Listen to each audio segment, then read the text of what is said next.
Hello, this is Heather Hoffman, and I'm here today with my first card using the February 2021 Kit of the Month from Unity Stamp Company.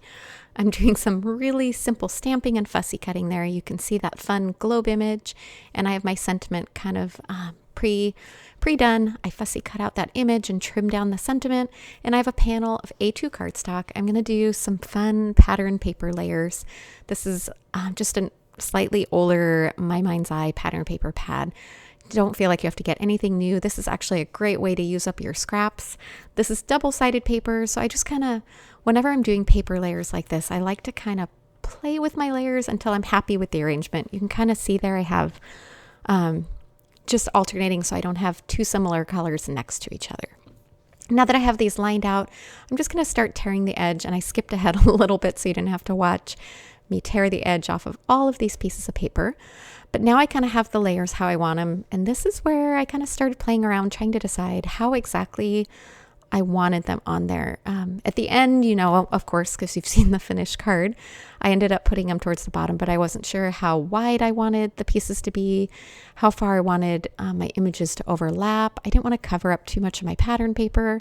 I thought about throwing them on at an angle. Of course, I didn't end up doing that either. I just kind of played with lots of different ways before I finally decided just to start adhering my layers down first. So I did decide that I needed them a little closer together to make everything fit.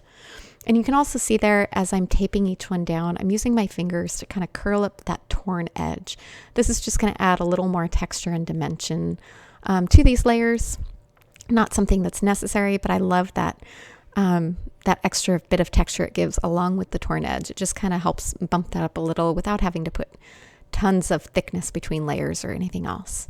All right, now I've got this done, and again, I'm still kind of fiddling with my plan. I'm going to start trimming it down, take off the extras so I can see how far up it goes on the bottom of my panel there, so I can kind of make sure I'm happy with that plan. And I ended up trimming a little more off because I felt like it went a little too far up. I thought about tucking the sentiment a little bit under that layer. I also ended up not doing that, but all part of the process. Sometimes it's fun to kind of see how we all play with different things. You know, I don't very often start a card design knowing exactly how it's going to turn out when I'm done. And so I think it's sometimes kind of freeing to realize that you don't have to have 100% of a plan.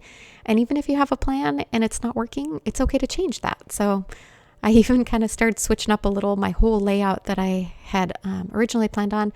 And while I did switch that layout out a little bit, I didn't switch it up hugely from my original plan. So at this point, I've started to kind of trim that down about to where I'm happy.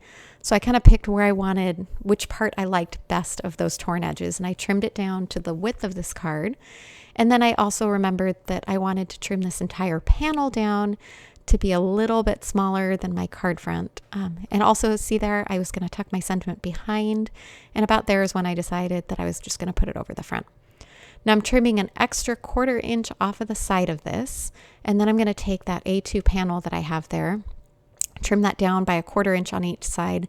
Now I can mount it on an A2 card, and I'm going to have a little bit of a border around the edge there. So you can see I chose a craft card base. It kind of went with that vintage feel of this whole card as well.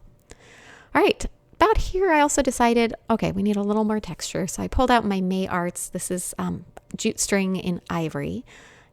You can also get it in just a natural tone, but I thought the soft ivory kind of went really well with the soft florals and colors in these pattern papers. So I'm just going to tie that around that bottom panel.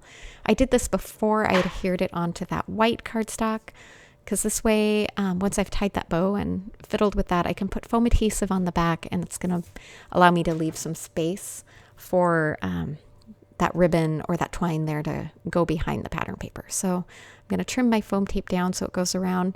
This also doubles by holding that twine in place a little more firmly, so it's not going to slide up and down. It's going to keep it fairly stable there on that pattern paper where I've tied it. All right, I can adhere this now onto that white card panel, just lining up in the corners to make sure it's even. And then I'm going to fiddle with that bow a little more. At the end, I always put a little bit of glue behind the bow just to hold it in place and make sure it's not going to move. And I can adhere this onto my card base, and then we can finish adding our image and our sentiment on there. So I kind of thought about tucking that behind. In the end, I decided just to pop it over the top. I only need to put foam adhesive on the top of this since that pattern paper along the bottom is also popped up on foam.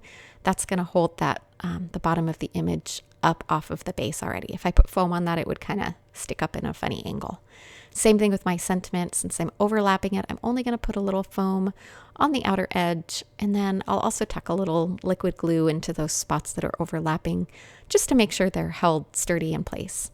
I also curled up the edge of that globe, again, just kind of adding some texture along the way, just like we did on that pattern paper. And there's that little dot of glue on some of the places there. I even curled up the edge of that sentiment so it left a little added texture there as well. All right, final finishing touch here. I decided to add a few sparkly jewels. I skipped through some of my fiddling and planning of where I wanted to place them, so you don't have to watch all of that. But I put several around the globe, just kind of on different spots with the leaves and the florals there, and then some at the top and base, and a few just scattered around the outside, kind of tucked behind and around, just to add a final little bit of sparkle to this card.